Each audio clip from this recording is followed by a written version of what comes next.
Welcome to the Inviting Shift podcast. I'm your host, Christina Smith, and each week I'll be bringing together my favorite experts, coaches, clients, and friends to discuss how we navigate midlife and all of the transitions within it. So whether you're in the mood for a lighthearted conversation about menopause, seeking inspiration to find your next passion or purpose, or just want to create deeper connection with yourself or others, this is the place to be. Share these conversations with your friends, and if you're navigating midlife solo, come connect with us, join us, reach out. We'd love to hear from you, and we will show you how the second half can be even better than the first half. On to this week's circle. I'm so excited about this because we're going to talk about some really interesting topics like perfectionism and identity and these things that, at least for me, came up. And I was like, is this who I want to be? And what is it that I want to be? And so I want to introduce our guest. We have Jen Anderson. She's a professional imperfectionist. Jen, tell us what that means. Well, it means I'm not a hot mess. I'm an inspiration. I am a coach, a productivity coach, giving up perfectionism coach. And I have just launched an app called Accomplished. It is a to-do app for imperfect humans. And I am also a freelance writer. I write for a plus-size fashion company. Beautiful. Thank you, Jen. And Erica. Erica, I have known for several years. Tell us a little bit about yourself. Hi, I'm Erica. I am a mom. I'm the mom to a 17-year-old daughter, and I have a 16-year-old stepson. And I am a teacher. I've been a teacher for this is my 21st year as a teacher. So teenagers are in my life, at home and at school, at my work. So that's me. You're the teen whisperer. Yes. Awesome. Well, thank you, women, for being here. And I love that you're a professional imperfectionist, Jen. Tell me more about that, because we want to talk about this topic of like perfectionism, because it used to be one of my identities, and I used to really love that identity. And then I grew not to like it. So tell us how you got to your imperfection. Well, yeah, it's a long and imperfect journey. Yeah, I mean, I get a lot of migraines. So, and I've tried everything. And a few years ago, I was doing the mind-body health thing, which did help somewhat. And a big part of that is that if you are a perfectionist people pleaser and or had childhood trauma, then yeah, your brain could be causing pain just to distract you. And perfectionism definitely ties into that. We always think that if we walk on eggshells, that we can actually control it, if we can actually keep from triggering an outburst from somebody, then everything will be fine. And no, that's not how that works. It's a sucker's bet. If someone wants to blow up at you, they're gonna. And it's just, there's a difference between perfectionism and excellence. Is the thing. Excellence exists. And, as a writer, I'm not going to just send off my first draft without actually reading it. It's there, especially anyone in a creative field, there is a certain level of, it's not done yet. I'm not being a perfectionist. It's not there. But at some point, you gotta let it go. And, especially with my writing, what they tell you is that most people can't tell the difference between your B+ work and your A+ work. So, there's no reason to kill yourself to get it just right. And, there are times where my client has been happiest when I had a migraine. I was just writing something just to get it done, and it just all the filters off, and they loved it. Beautiful. What I love about what you just said is I always talk about perfectionism being a moving target. That's what it always felt like for me, because I could get really perfect on something or what I thought was perfect. And then all of a sudden I'm looking at it and I'm like, oh, this could be a little different. And that could be a little different. And this could be a little different. And so like perfect, it's like hard to get to perfect because it's just constantly moving about like, what does that look like? And I think that we were given this, at least in my house when I was growing up, you have to give 100% to everything. I think that's crap. Mm-hmm. I think that's crap. I That's don't give 100% to my dishes or my scrubbing my floor. No, they get done. That's good enough. Done is good, right? So yes. Erica, There what is is your such a thing as good enough.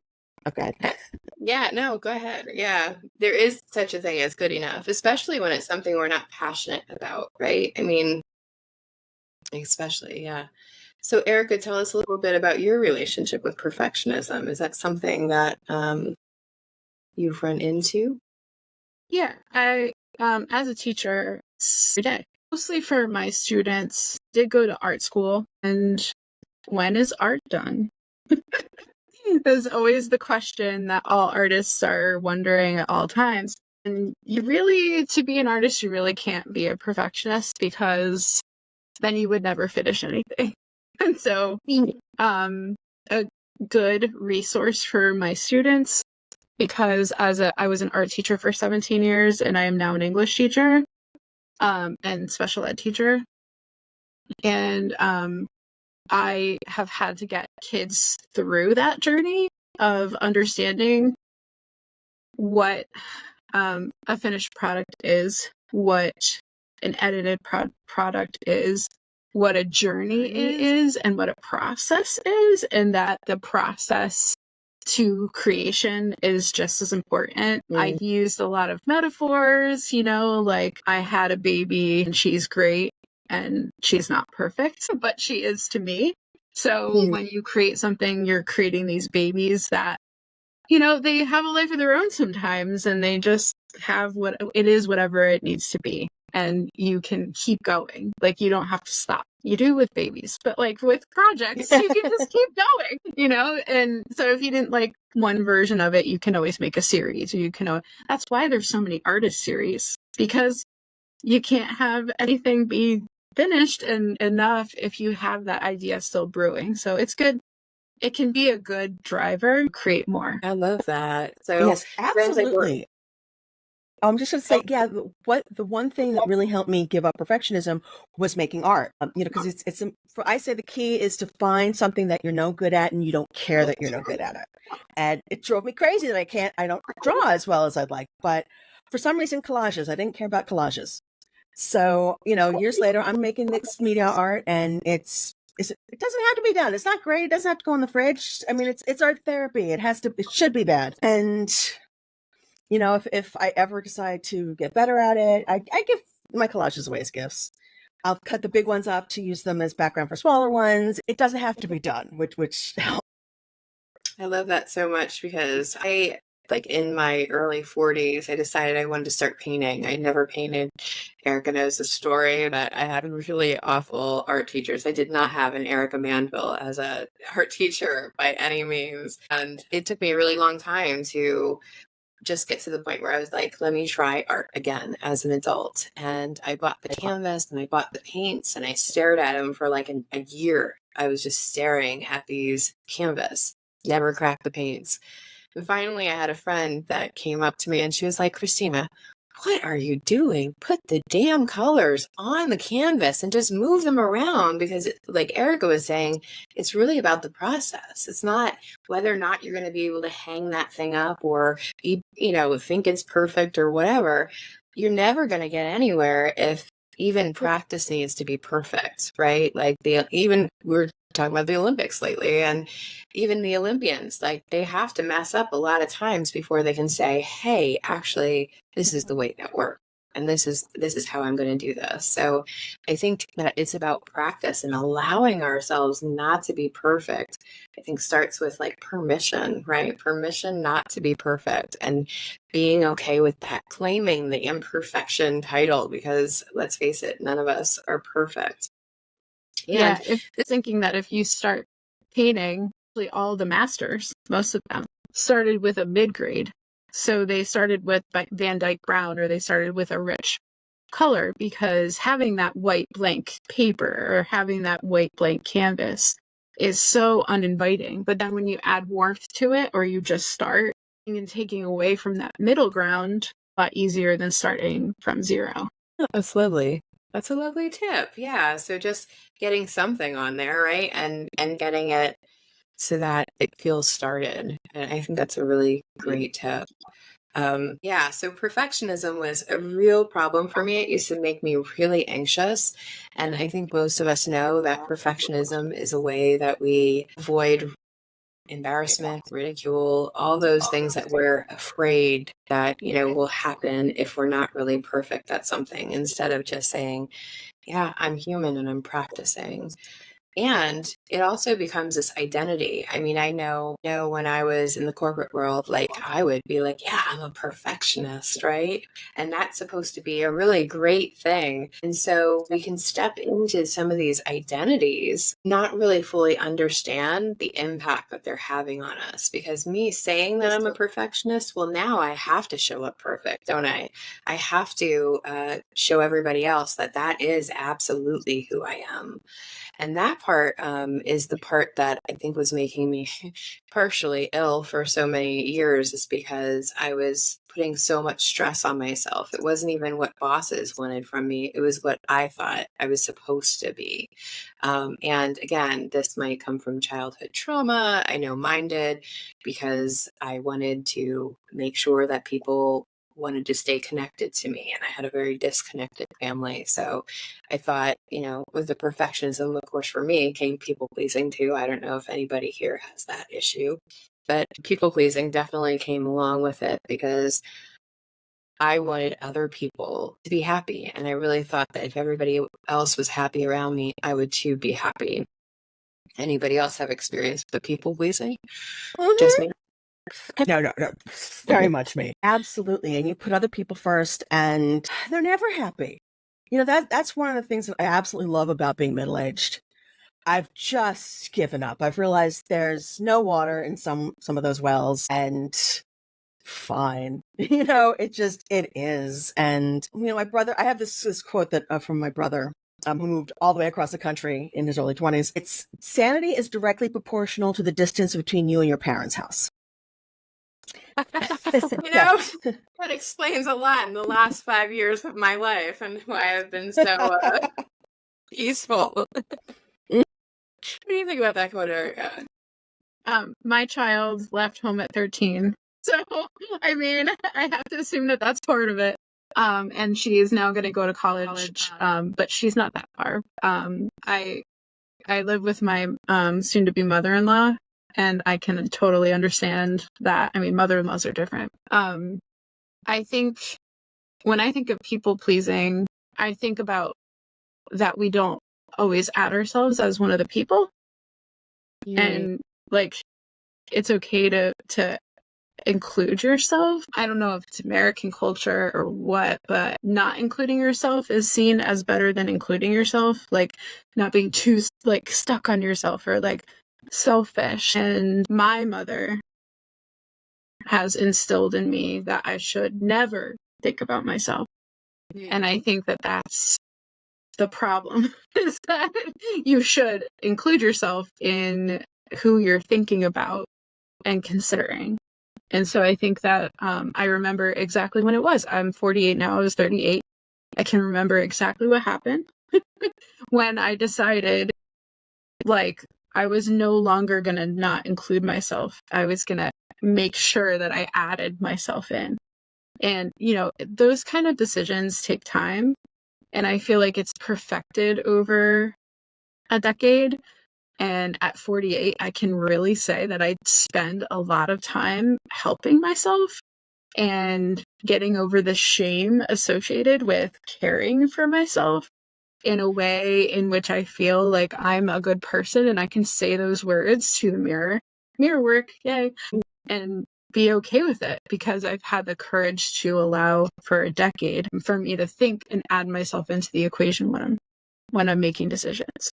So, obviously working with Christina has really helped, because working with women and being in a women's circle, like, allows you that grace to care for yourself in a way, because you have women cheering you on to care about yourself in a way that is really authentic.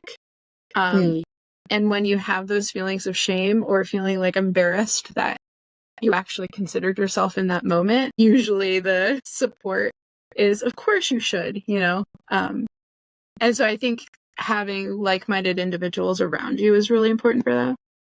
Beautiful. Would you mind sharing the moment that you decided that you needed to be included?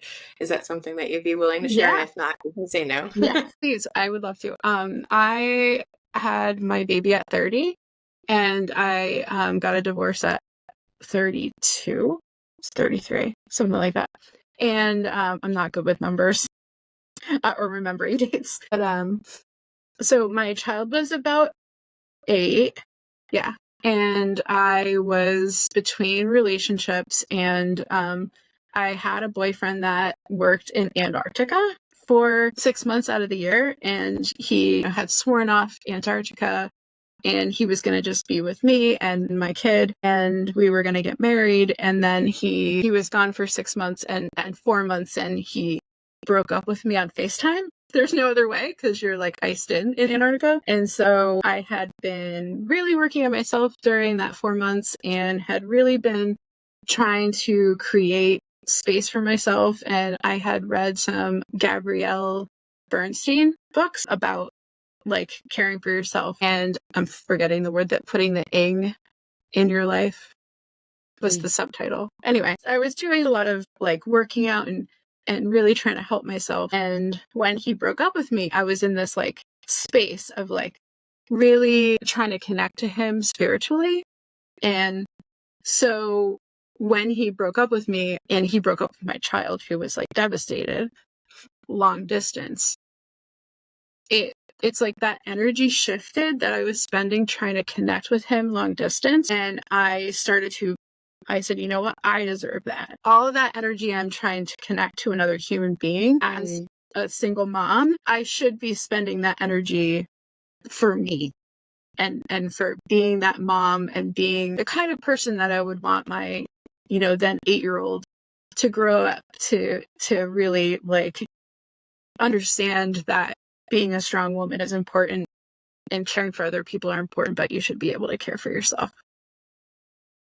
That's so lovely. I remember when it happened for me, which was I was in therapy, and it was like the first time somebody had asked me, Christina, what do you want?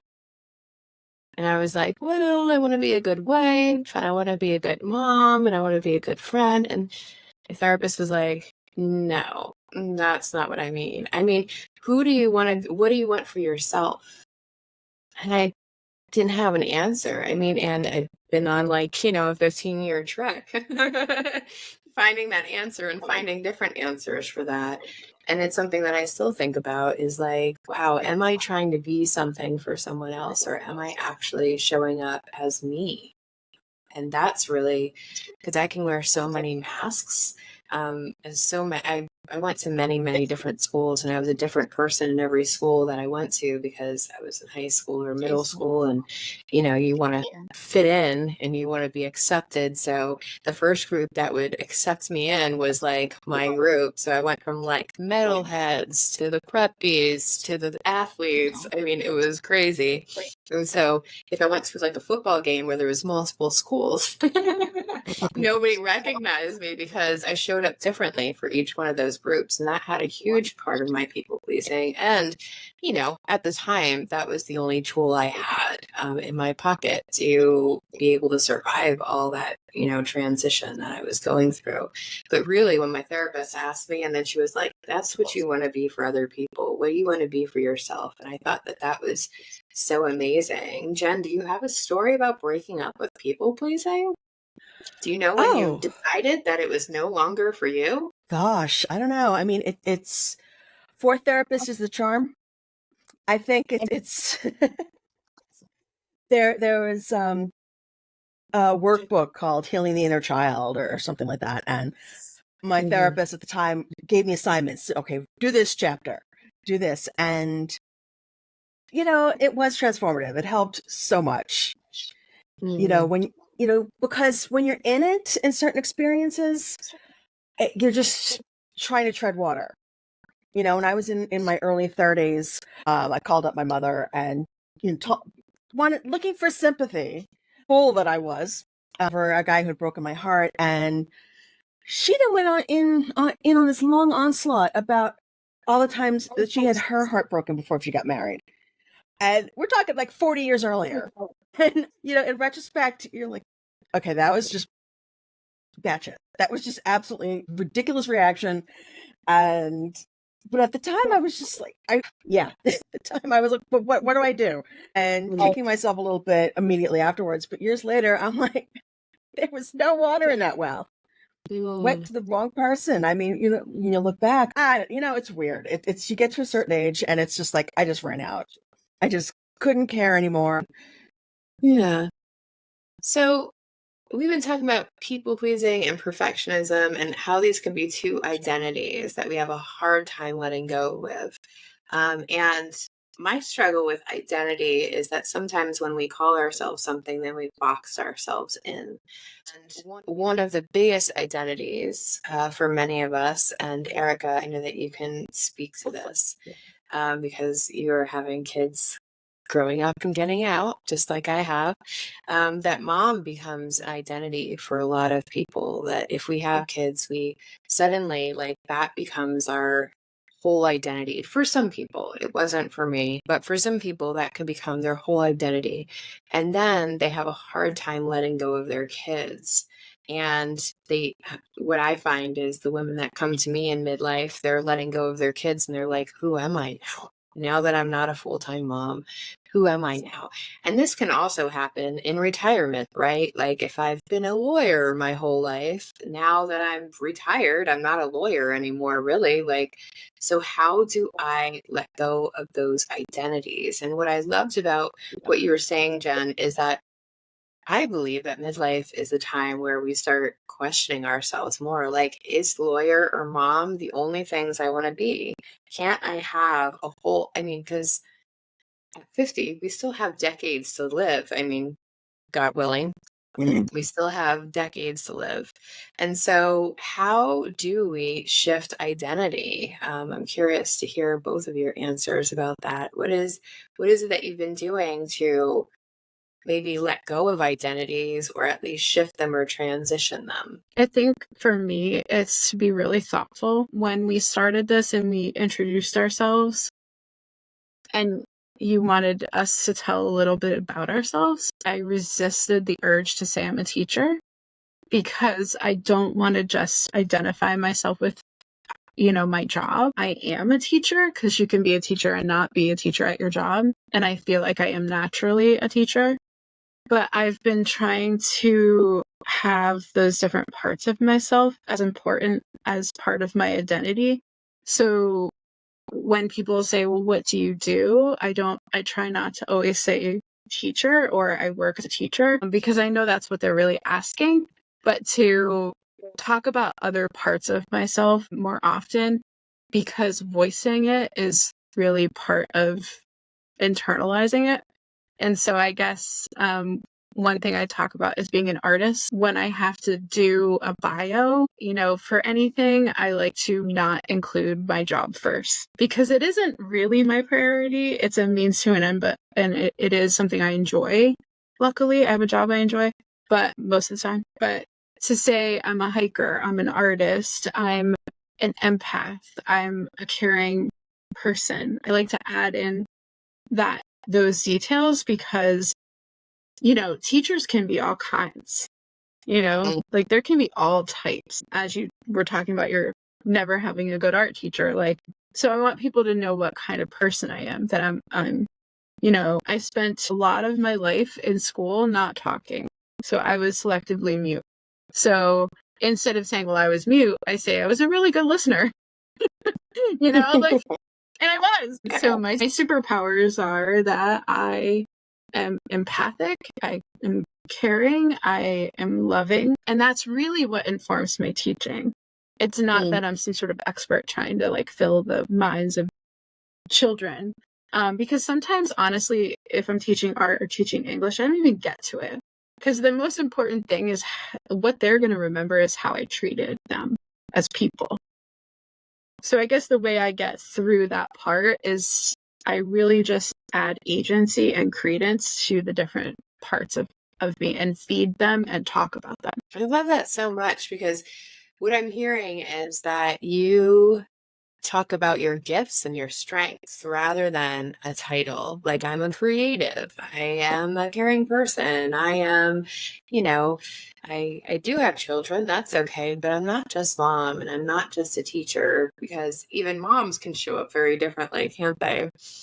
So explaining the type of person you are, I love that so much, because that goes down to like my core values, strengths, and gifts, and those things don't change, right? Like, those are things that we can hang on to for a very long time, where identities tend to shift. Thanks for sharing that. How about you, Jen? Oh, it's yeah. My identity, it is amorphous. I think I do actually need to work a little bit on figuring that out. I mean, yes, I'm an imperfectionist. I'm a hot mess. I'm a lot, and I have a lot of different jobs and a lot of different things. But I live in Los Angeles. Recently, this is the past few years, and when I first started going to groups with Meetup, there was a group that was people over 50 or over 40, whatever it was. It was my people. And they were not my people. I just wasn't feeling it. And I went to a gathering of the Burbank Ladies Science Fiction and Fantasy Book Club. And those are my people. Those are absolutely my people. And it just clicked. It's just, people who want to consume media, who want to talk about it, who just love different forms of art that are not necessarily museum art. And so it's hard to say. During the pandemic, I, got a little, in touch with mortality and thinking about that. And I read When Breath Becomes Air by Paul Kalanithi, who was a neuroscientist and a writer. And, he talks about finding your life's purpose. And I realized, yeah, okay, my purpose is to help other people stop beating themselves up, because I did that for a very long time and I want other people to join me. It's fantastic. I want to send ripples out into the world. So, and let them inspire other people, because every time you're okay with your own mistakes and imperfections, you're giving other people permission to do the same. And like when I write about clothing, it's all about what styles are good, give you the room to move and breathe. It's not every style is for everybody. And the problem is with the style, not the body. And for a lot of us, that is just mind blowing. Yeah, and how we identify with that. So wonderful. So, what are the major mindset changes that we need in order to either drop identity or, like, I like to believe that in midlife we start giving less fucks about things and we can just let go of a lot of stuff, right? That isn't really important. And even as you said about the pandemic and thinking about mortality, same thing, right? Like, I'm getting to this age where I'm like, I just don't care. Like, I don't want to have to care about certain things that aren't that important to me. Whereas, when I was younger, I could get caught up in any drama. But now my mindset is like, is this important? I believe somebody said, does it give you income, orgasms, or joy? And if it doesn't, then we don't need it. We can get rid of it. And I don't know that we can do that with everything, right? We still have to do some things. And at the same time, there is a big shift that happens in my mindset about what is important and what isn't important in life. And I'm curious about y'all. How have your mindsets changed over time? Or what are some mindset shifts that you might have had in midlife? Well, one thing that I did was I recast my inner critic. It's, I'd walk into my kitchen and it's a mess, and I'd hear my mother and my aunt in my head and, criticizing. And I changed it to, the voice of someone who doesn't like me and I don't like them, and that's fine. And it became so much easier to just mentally go, get out of my kitchen. Just go away. And to tell this person off. Because, yeah, my mom and aunt, I respect their opinion. I think I'm garbage. And I respect my opinion. I know me better than anyone else. And it's the 1980s mom would have criticized. The 2022 mom came for a visit and stood in my kitchen and was like, yeah, it's fine. They would not be that rude enough to say that. So it's people who don't even exist anymore in our heads. So to make it someone else, it did help. To be able to not absorb that criticism. Yeah, that's lovely. Thanks, Jen. What about you, Erica? What kind of mindset changes have you had? I think that having a controlling mother, creative brain, a listening brain, at first it was just easier to allow someone who really has a lot of loud and strong feelings about how things go to just follow that. But I did have that independent streak and left home and went farther away than any of my siblings. I have two younger brothers, and they've stayed pretty close to where I grew up in New Jersey. And I was seen as like the radical because I went to upstate New York for college to Alfred University and went to art school, wasn't practical, and sort of like forged my own way. I think I did it by accident. I didn't realize that I was going to a school that was based on the Bauhaus movement. I had no idea what that was. So if they probably told me, and I had no idea. And basically what it is a German movement in which you become free because you know everything. So it's really interesting. So if you can make a lamp, throw a vase, make a painting, do a drawing, you can do any kind of artwork at all, and you have the skills to do it, you can do anything. So, and I also had I'm Gen X, so I already had that going for me where we're of the generation where if you don't know how to do it, you figure it out. I learned how to type on a typewriter. Then I learned how to, like in middle school, learned how to, program a computer. Then when the internet started, I learned HTML, by hand.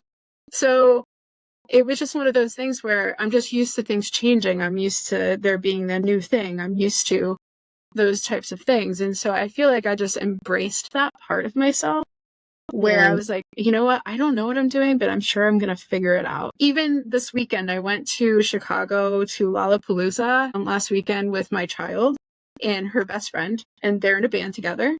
And they're called Catskill. They don't have anything out yet, but look for it. They're really great kids. And I know I'm 48. I'm going to a music festival. It's hot. I walked 8 miles one of the days. 8 miles. And it's good food actually at Lollapalooza. So go there if you want some good food. But it's just thousands and thousands and thousands of people. It's overstimulating for an introvert like me. But what I was thinking in my head was, first off, my intention was for me to bond with my child, with my kid. So, and I knew that she was glowing. This was her time. And so I didn't make it about me. And that helped me to not internalize the struggle of being hot, being tired, being old, not being able to sit, like stuff like that. My feet hurt. Like I was trying to make sure 2 other people didn't get dehydrated, like stuff like that. And instead of focusing on just that, I was like, you know what?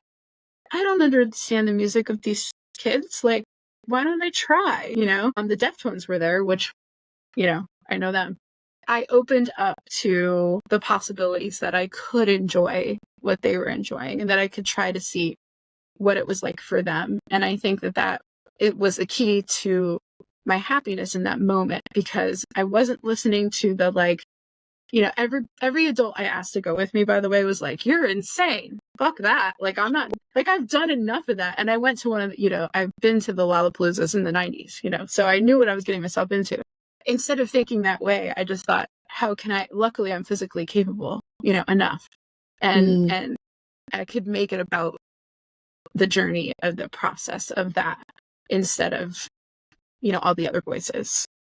I love this. The how can I love this question, right? Like, how can I engage with what's going on right now, even though all of this other stuff is going on? And I know that Jen talked about the inner critic earlier, and I know we all hate the word victim, right? We're in our victim because you could have easily gone into your victim, right? And I like to switch that around and say, you could have gone into your wounded child, right? With that part of you that's really uncomfortable in the moment and doesn't really want to be where you are and wants something different.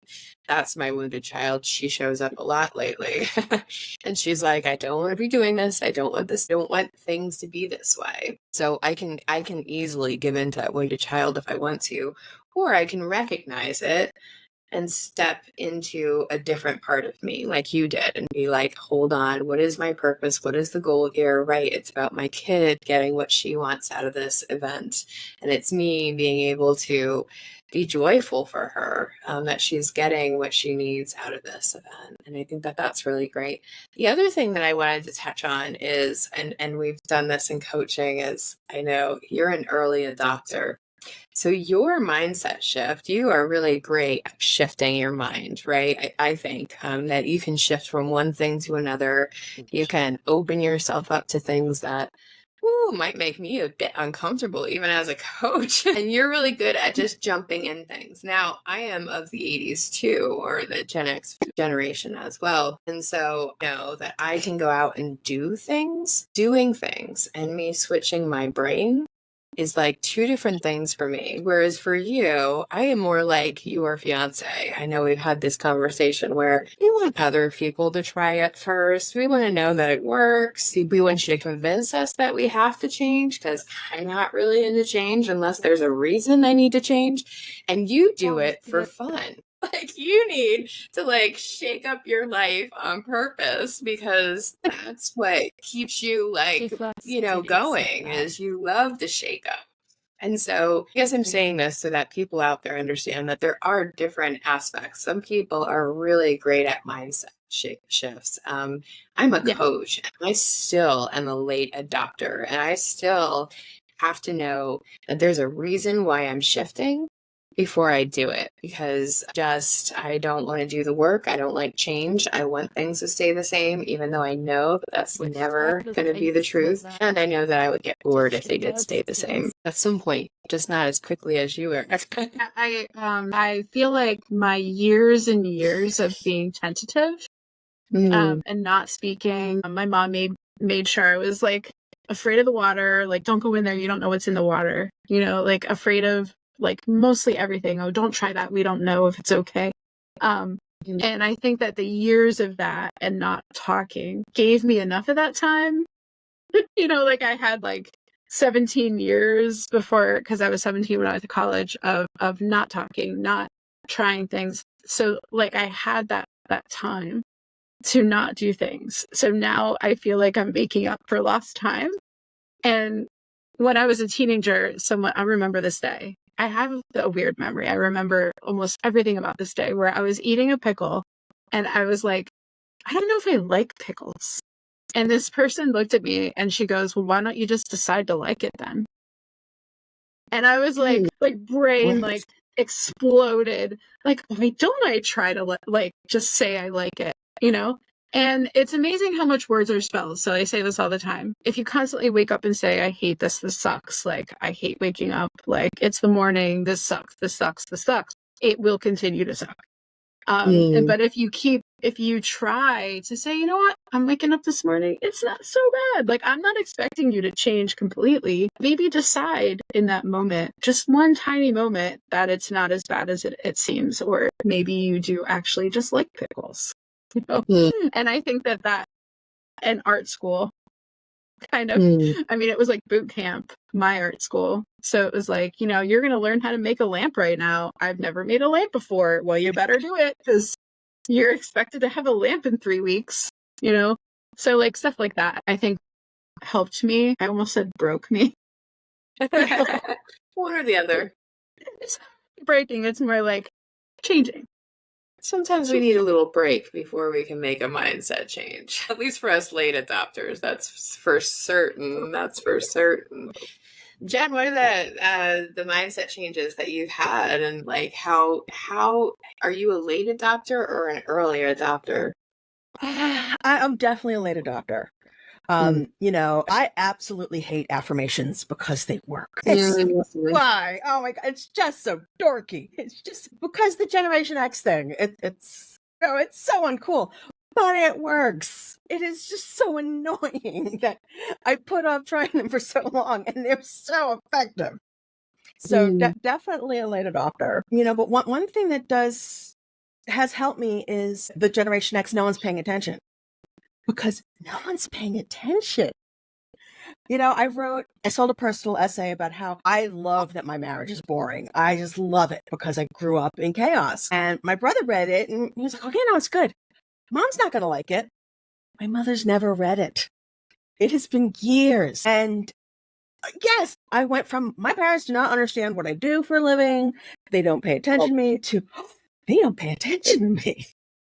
This is great. And that helps. This mindset of there's no permanent record. There's no judge looking out after me, condemn me. It's okay. I'm free. I can do whatever. Yeah, that is a mindset shift, isn't it? I love that so much because I think that it really is whatever we put on it. I know when I was in my corporate job, when I started going, when people started asking me, how's it going? How's it going? I'm like, it's fine. Like, it'll be fine. It'll be fine. Right? And that was me. Like, it'll be fine. They knew that I was way overwhelmed and that I didn't know if it was going to be fine. If I'm telling you it's fine, it means I don't know that it's going to be fine. But I can do that. And what I loved about your affirmations is I also resisted affirmations for a very long time, even though I used the it's fine. That was more of a shut up and let me figure this out. Affirmations for me, they have to have at least an ounce of truth. And so if there's people out there that are listening to this, I'm sure that there's other Gen Xers that are like, affirmations, I hate that stuff. Because I could sit there and tell myself every day that I am beautiful and perfect the way that I am. I am beautiful and perfect the way that I am. But if I don't believe that at all, that's hard for me to step into. So for me, it's like, make it a little bit true. I'm open to seeing how I'm awesome and fabulous. I'm open to seeing how I'm beautiful and perfect. That way, at least still looking for it, right? I'm still have my brain in what is beautiful and perfect about me. And it feels somewhat true. Because I can say that I am open to seeing that. Of course, we're all open to seeing our own awesomeness, aren't we? But for me, first to say that I am awesome is like, it just didn't feel right. And it felt icky. So instead, my brain was like, no, you're not. Look at this. Look at that. Do you remember that time? You remember this conversation? You're not awesome. Do you remember all this? And so my brain would fight it. So, a little tip for those of you out there that might be thinking about this, just make it an ounce of truth in there that even if you don't believe it now, that you're open to believing it. I'm open to seeing my awesomeness. Of course I am. And then at least we can keep our eyes focused on what it is that we want. And Erica knows I always talk about intention, and intentions are feelings. And I'm sure that there's other episodes in which y'all can go and find my whole process on this. But it's really about where we're keeping our eyes. Because we can go between survival and thriving. And survival is I'm focused on all the things that I don't want in my life, meaning the sharks in the water, or that I don't like this part of my relationship or this part of my job. And if that's all I'm focusing on, that becomes my mindset and my world, right? It's like the blue colored glasses instead of the rosy colored glasses. But if I'm focused on, hey, I really want to feel open and bold today, then I can find ways to be open and bold, right? So, and we can hold both of those. So just a reminder to us that our words do really matter. I mean, the way that we talk to ourselves, even Jen, you recognizing your aunt and your mom's voice in your kitchen, like recognizing that, hold on, that's not very kind. My inner child is not going to like that. What would actually serve me in this moment? And I think that that's really important. All right, so we are going to close out by having each of you maybe give us one piece of advice on midlife or around the topics that we talked about today. Does it have to be related? I know, I'm putting you all on the spot. I didn't tell you about this. So I want you to, if you want people to reach out to you, feel free to share how they can connect with you and share that one piece of advice. Who wants to go first? I guess my advice is be the weirdo.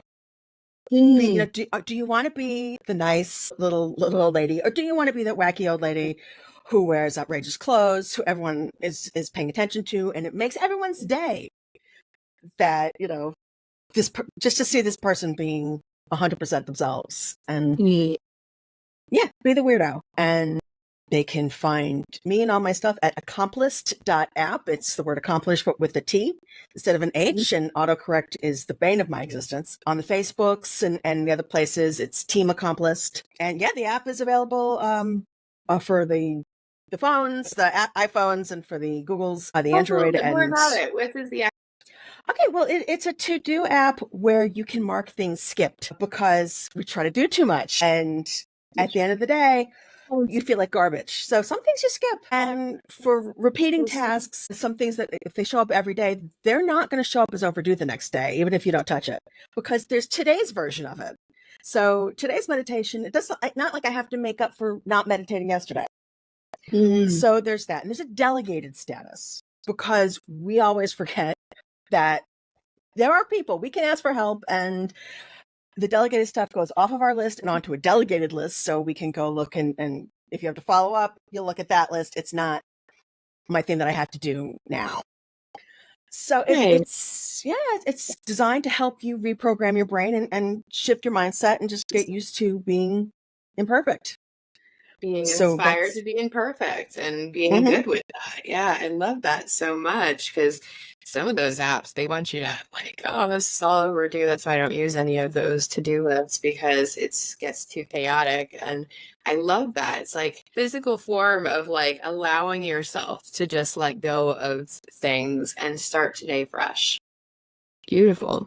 I'll be your first new user because it sounds great. I did a couple years ago, I did 75 hard, which is for 75 days, you do a list of things. And if you skip any of the things, you have to start over and do it again. It's like the opposite of your app. And I did it first time, by the way. Anyone who knows what 75 hard is, did it first time all the way through, did not have to start over because I'm awesome.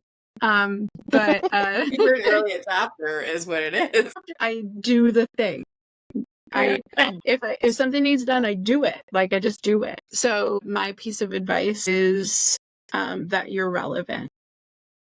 That getting older does not erase your relevancy. That you are important and that you can still have dreams and you can still have long-term goals and you can still have short-term goals and you can still change your goals and you can change your whole life and you can change what you're doing and it's scary, but it's like something that if you feel like you need to do and your life feels dull or meaningless, that doesn't mean that you can't just change it. Like I used to think, like everyone thinks when you're young that you will someday figure it all out, right? And then you realize that that's not happening. Like maybe someday when I'm 30, I'll like know what's going on. And like, no, I do not know. And you never know. And there's a lot of comfort in not knowing. And there's Pema Chodron says it like this. She says there is no ground, that we're searching to be grounded. And really, that's an illusion. There is no time where you are going to feel like completely like stuck and grounded. Yeah, figured it out, So in the spirit of that, just know that you're not going to figure it out. It's going to be okay. And that you'll have it done just enough, right? To go back to the perfectionist part, that sometimes it's just done and you move on and that's good. And you can find me at Miss Manville on Instagram. It's Miss MISS _ Manville, my last name, MANVILLE, like a village of man. Links below too, so that people can easily click on them. Thank you both for being here. I appreciate you both so much and all of the insight and wisdom that you've been sharing. And thank you, audience, for tuning in. We'll talk to you next week. Thanks for tuning in. It really means so much to all of us. If you're craving some real connections and you want to have these midlife conversations, join us for our next New Moon Circle. You just go to invitingshift.com/new moon and join our community. Share, support, be inspired by a group of fabulous women just like you, navigating midlife and growing connections with themselves and others. Want to support our show? The podcast world is so competitive, and your likes, subscribes, and reviews make a huge difference. Seriously, Those small little clicks help us reach more amazing women. Be a hero and spread the word. I'll see you next week.